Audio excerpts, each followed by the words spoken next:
किसी भी विधि द्वारा स्थापित आदेश का अनुपालन और धमकी देने में बहुत अंतर है। ये पत्र धमकी देने के लिए है।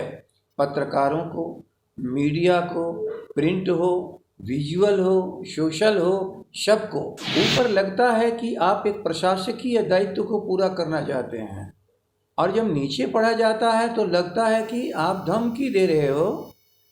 आज सरकार के बैठे हुए लोगों को और सरकार के द्वारा संचालित जो हमारी सारी संस्थाएं हैं उसमें काम करने वालों को आपका पत्र ये जाना चाहिए था कि निरीह और अनाथ लोग नहीं हैं, गए थे अपने कौशल से, प्रतिभा से अपने जीविकोपार्जन के लिए, लेकिन जो परिस्थिति है देश की वो लौट रहे हैं, इस समय अभाव में होंगे।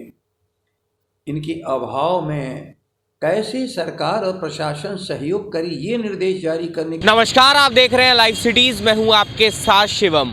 कल ईओयू के द्वारा एक पत्र जारी किया गया था जिसमें साफ तौर पे एडीजी ने यह लिखा था कि अब सोशल मीडिया पर किन्हीं भी अधिकारी या नेताओं के खिलाफ कोई भी अभद्र टिप्पणी करता है तो उसके ऊपर सख्त से सख्त कार्रवाई की जाएगी।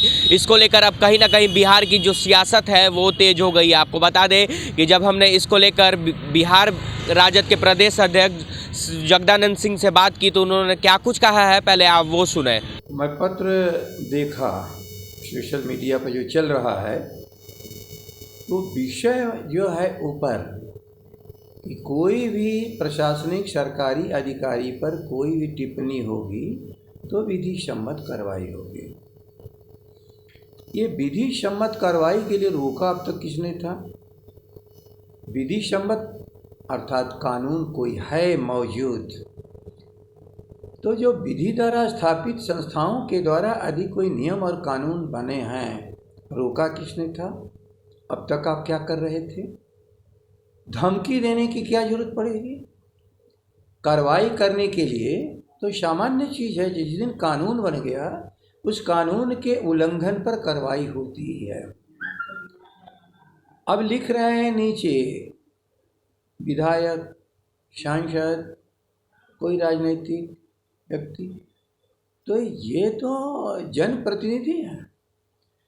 तो विषय जो है आपके पत्र का एडीजी साहब दूसरा है और नीचे विस्तार दूसरा है।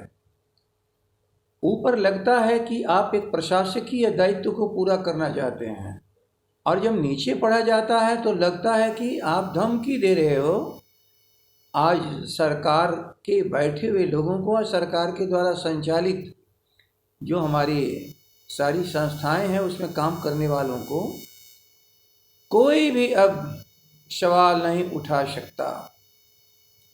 सवाल उठाने की जगह विधानसभा खत्म है, केवल अस्तित्व है लेकिन उसमें कोई भी अवसर नहीं। और मुख्यमंत्री जी, आप क्यों एडीजी साहब से धमकी दिलवा रहे हो? जब लॉकडाउन था तो एक एडीजी साहब का पत्र आप ही की सहमति से निकला था कि ये बिहारी बाहर से चले आ रहे हैं, भूखे हैं, प्यासे हैं, इनके पास साधन नहीं है, सावधान रहना पुलिस वालों, ये चोरी करेंगे, छिनैती करेंगे अपनी भूख के कारण। आपका पत्र ये जाना चाहिए था कि निरीह और अनाथ लोग नहीं हैं, गए थे अपने कौशल से, प्रतिभा से अपने जीविकोपार्जन के लिए, लेकिन जो परिस्थिति है देश की वो लौट रहे हैं, इस समय अभाव में होंगे। इनके अभाव में कैसे सरकार और प्रशासन सहयोग करे ये निर्देश जारी करने के बदले हमारे सारे परिवार के लोगों ने जो बाहर से आकर के 60 से 70 हज़ार करोड़ रुपया कमा के बिहार को देते हैं, आपने चोर बना दिया। फिर एक मूर्खतापूर्ण बात हो रही है। मैं इसको मूर्खतापूर्ण शब्द का प्रयोग कर रहा हूँ। ये मूर्खतापूर्ण काम श्री नीतीश जी मत उठाइए, इससे बिहार की तौहीनी हो रही है। और दो चीज का जवाब आप दे दो कि विधि यदि आज आपको ताकत दी है कि कोई गलती ना करे तो अब तक गलती कैसे होती रहे? क्यों धमकी देने का आपको अवसर मिला? और ये धमकी विधि से बाहर जा कर के स्थापित संस्थाएं केवल गैर कानूनी काम करना चाहती हैं आपके निर्देश पर, ये बहुत बुरी चीज़ है। जनतंत्र में आवाज़ और जवान को बंद मत करिए। जनतंत्र लोकतंत्र में जब जवान बंद होती है, आवाज़ बंद होती है, तो विद्रोह और विस्फोट हो जाता है। इसलिए वाणी की स्वतंत्रता हो, लेकिन वाणी संयमित हो, ये सदाशिव ये माना गया है। लेकिन संयम और असंयम की परिभाषा धमकी देने में आप कर रहे हो, ये बहुत गलत है। इसलिए मैं अपने दल की तरफ से और आम जन की तरफ से कह रहा हूँ, कोई आवश्यक नहीं था इस पत्र को निर्गत करने का धमकी भरे शब्दों में। विधि द्वारा स्थापित संस्थाओं का काम ही है कि विधि का उल्लंघन करे तो उसको माननीय न्यायालय के सामने ले जाए।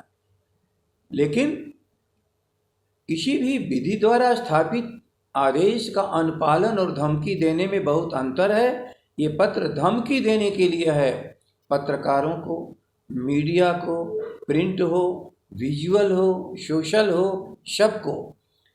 और उस आलोचना से जो आपका निकम्मापन है, उसकी आलोचना से आप परेशान हो, लेकिन आप जितना भी तानाशाही स्थापित करना चाहते हो, अच्छे काम करो, वरना आलोचना का सामना करना पड़ेगा।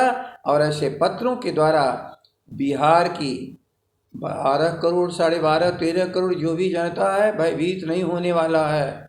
ये समाजवादियों का राज्य है, गांधी के आदर्शों पर चलने वाला ये बिहार है। बिहार आंदोलित है अपने हक को लेने के लिए।